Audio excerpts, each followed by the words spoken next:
आप सभी का हार्दिक अभिनंदन है।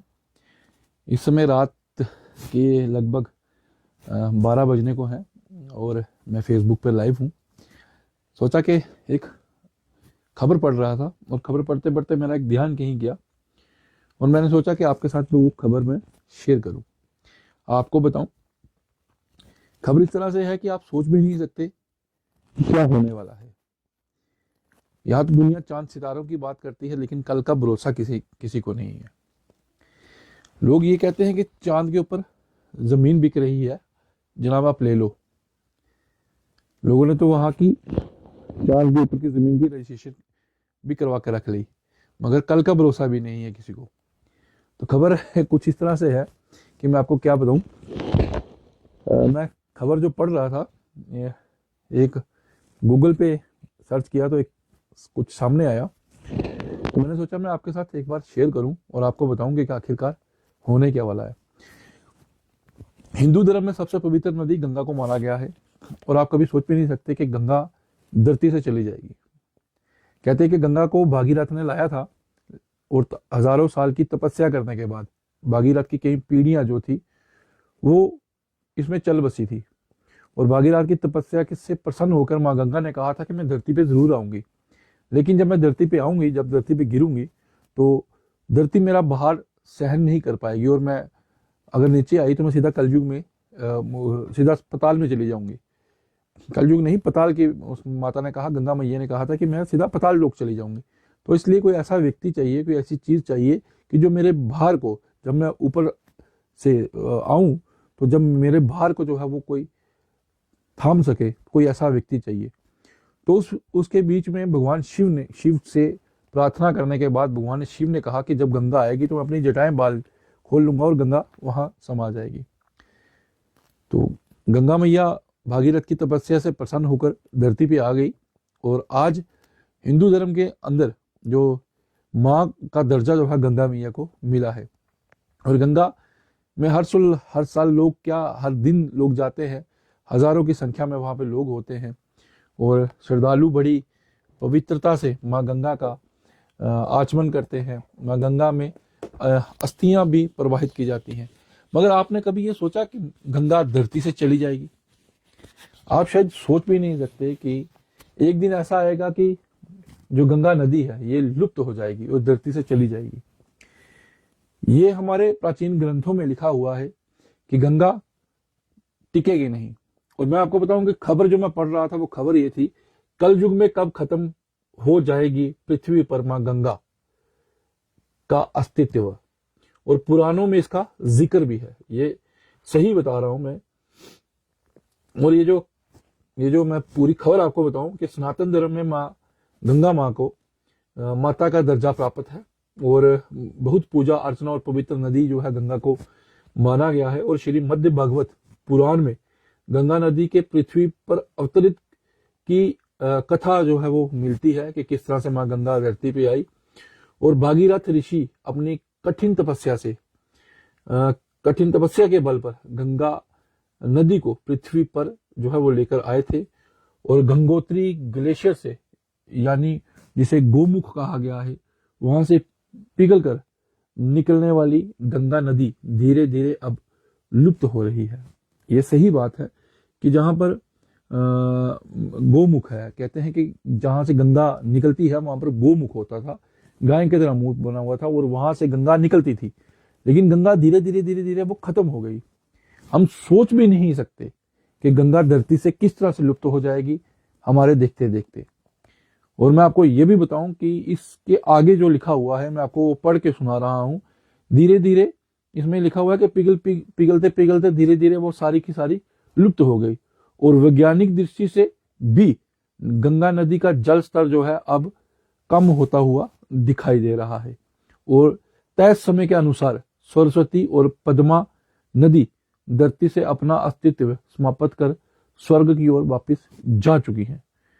ये कहा गया है, अगर तय समय के अनुसार सरस्वती और पद्मा नदी धरती से अपना अस्तित्व समाप्त कर चुकी हैं और वापस जो है वो जा चुकी है स्वर्ग की ओर। ये रियल बात मैं आपको बता रहा हूं। ये सोचने की बात है कि जिस तरह से नदियों में कूड़ा करकट हम डाल रहे हैं, नदियों को तबाह और बर्बाद किया जा रहा है, इसलिए धीरे धीरे ये नदियां लुप्त होती जाएगी और आखिर एक दिन ऐसा आ जाएगा कि हमें पानी के लिए त्राही त्राही कर रोना पड़ेगा। सही और ठीक बात मैं आप तक ये पहुंचाने का प्रयास कर रहा हूं और आपको बता रहा हूं कि आखिरकार क्या होने वाला है। पृथ्वी पर कैसे और कब आई गंगा। कहते हैं कि धरती पर मां गंगा की आगमन की जो कहानी है उससे मैं बता रहा हूं कि राजा भगीरथ ने भारी तपस्या की थी। जो भागीरथ थे राजा, उन्हीं नहीं बल्कि उनके पूर्वज जो दादा परदादा लक्कड़ दादा थे, उन्होंने मोक्ष दिलाने के लिए हिमालय पर कठोर तपस्या की और ब्रह्मा जी ने प्रसन्न होकर राजा भगीरथ को गंगा की धारा को मंडल जो है से दे दी थी। और क्योंकि गंगा को बहुत अधिक गहरी थी कि किसी वजह से उन्हें भगवान भोलेनाथ ने अपना सर पर जटाओं के बीच में धारण किया और तपोक्षक उन्होंने धरती पर जो है वो भेजा था। और भागवत पुराण में जो भागवत पुराण है उसमें गंगा के वापस जाने का जिक्र है। रियल बता रहा हूं आपको मैं कि गंगा जो है इस धरती से लुप्त हो जाएगी और एक कलयुग के बीच में ही होगा। और कहते हैं कि श्री मध्य भागवत पुराण के अनुसार गंगा माता को स्वर्ग से में वापिस जाने का जिक्र जो है वो मिलता है। और इस ग्रंथ में भगवान विष्णु ने नारद जी को ये बताया है और नारद जी को उन्होंने कहा है कि कलयुग के 5000 साल बीतने के पश्चात जब धरती पर पाप का बोझ बहुत अधिक बढ़ जाएगा और धर्म के हानि होने लगेगा, लोगों की मन में लोग लालच, वासना, छल, छिद्र, कपट का वास होगा। गंगा स्नान से तब उन्हें कोई लाभ नहीं मिलेगा। ऐसी स्थिति में मां गंगा पूर्ण ही स्वर्ग में लौट जाएगी। ये भागवत पुराण में कहा गया है। और श्री देवी भागवत के मुताबिक गंगा नदी का एक बार स्वर्ग लौट सकती है, इसके लिए एक कथा जो है वो बताई गई है। उसमें कहा गया है कि एक बार गंगा और सरस्वती के बीच में विवाद हो गया और इस बीच बचाव के लिए लक्ष्मी आई, लेकिन सरस्वती ने उन्हें वृक्ष और नदी के रूप में से पृथ्वी पर पापियों का पाप स्वीकार करने का शाप दे दिया। और इसके बाद गंगा और सरस्वती ने एक दूसरे को नदी रूप में पृथ्वी पर रहने का शाप दे दिया। और भगवान विष्णु ने कहा कि जब कलयुग के 5000 साल पूरे हो जाएंगे तब तीनों देवियां वापस अपने अपने स्थान पर लौट जाएंगी। और गंगा नदी से जुड़े कुछ और भी बातें आपको बता रहा हूं। ये तथ्य जो है वो सच है और ये सच तथ्य मैं आपको इसलिए बता रहा हूं कि हमें सुधरना पड़ेगा। कहते हैं पौराणिक कथाओं के मुताबिक गंगा नदी करीब 14,000 साल पहले पृथ्वी पर आई थी और राजा भगीरथ की तपस्या से प्रसन्न होकर गंगा नदी पृथ्वी पर आई थी। भगवान शिव ने गंगा को धरती पर उतरने के लिए अपनी जटाओं में उतारा था और गंगा नदी की जल पूर्ति करने वाले हिमनद की 230 तक खत्म होने की आशंका जो है वो बताई गई है। जहां से गंगा निकलती है, जिसे हम गोमुख कहते हैं कि 230 यानी 225 चल रहा है और 230 यानी 5 साल के बाद पूरा का पूरा ग्लेशियर जो है वो खत्म हो जाएगा। और 5000 साल के बाद यानी 2050 में गंगा नदी धरती से लुप्त हो जाएगी। 2050 में गंगा नदी पूरी तरह से लुप्त हो जाएगी। जिस तरह से ग्लेशियर पिघल रहे हैं और जहां से ये गंगा निकलती है, जिसे गोमुख कहा जाता है, अनुमान लगाया जा रहा है कि 230 यानी आज से ठीक 5 साल के बाद ग्लेशियर टोटल पिघल जाएगा और गंगा जो है धीरे धीरे उसका जल घटता जाएगा। और जब पाप बढ़ेगा तो गंगा धरती छोड़कर वापिस स्वर्ग की ओर लौट जाएगी। और आगे की बात यह है कि कहते हैं गंगा से पहले भारत में बहती थी ये नदियां। जब गंगा मैया भारत में आई, नदियां बनी, तो उससे पहले कौन कौन सी नदी थी? कहते हैं शोध के अनुसार गंगा नदी से पहले सरस्वती नदी का अस्तित्व था और वैदिक संभावनाओं में सरस्वती ही सबसे बड़ी और मुख्य नदी थी। कहते हैं ऋग्वेद में सरस्वती नदी का उल्लेखन मिलता है और इसकी महत्वता को दर्शाया गया है, और महाभारत में सरस्वती नदी का उल्लेखन है और कहा गया है कि यह गायब हो गई नदी, और जिस स्थान पर यह नदी गायब हुई थी उसी स्थान को विनाशन नाम दिया गया था, और इस नदी के किनारे ब्रह्मवर्ता थे और कुरुक्षेत्र था, लेकिन आज वह जलशय है। और जानकारी के अनुसार प्राचीन समय में सतलुज और यमुना सरस्वती नदी में आकर ही मिलती थी। माना जाता है कि प्रयाग में गंगा, यमुना और सरस्वती का मिलान होता है, इसलिए उसे त्रिवेणी संगम कहा जाता है। महाकुंभ का पर्व चल रहा है, और महाकुंभ कैसे लगा ये आप सब जानते हैं कि कहते हैं कि सतयुग के अंदर जब सतयुग था, द्वापर युग था, तो उस समय राक्षस और देवताओं में युद्ध हुआ और समुद्र मंथन किया गया, और समुद्र मंथन के बीच में कलश निकला जिसे अमृत कलश कहते हैं, और अमृत कलश की जहां जहां बूंदें गिरी वहीं पर जो है कुंभ का मेला लगाया जाता है। तो प्रयाग में गंगा, यमुना और सरस्वती का मिलन होता है, तो इसलिए उसे त्रिवेणी का संगम कहते हैं। त्रिवेणी का संगम आप समझते हैं, और मैं आपको यह बताऊं कि सरस्वती नदी का उद्गम स्थान यानी सरस्वती नदी कहां से उद्गम हुई।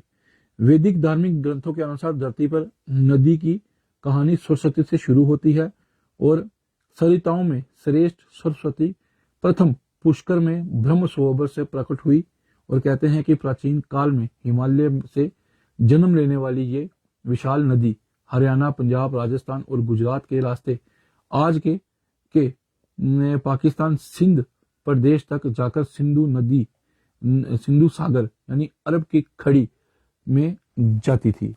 और आज की अगर बात करें तो कहते हैं कि सरस्वती नदी जो उद्गम हुई वो आप माना गांव में जाके सरस्वती नदी का उद्गम स्थान जो है वो देख सकते हैं। वहां से आपको सरस्वती नदी की जलधाराएं भी मिलेंगी और जल भी वहां से आपको मिलेगा, लेकिन उसके बाद वो कहाँ जाती है आज दिन तक किसी को पता नहीं चला।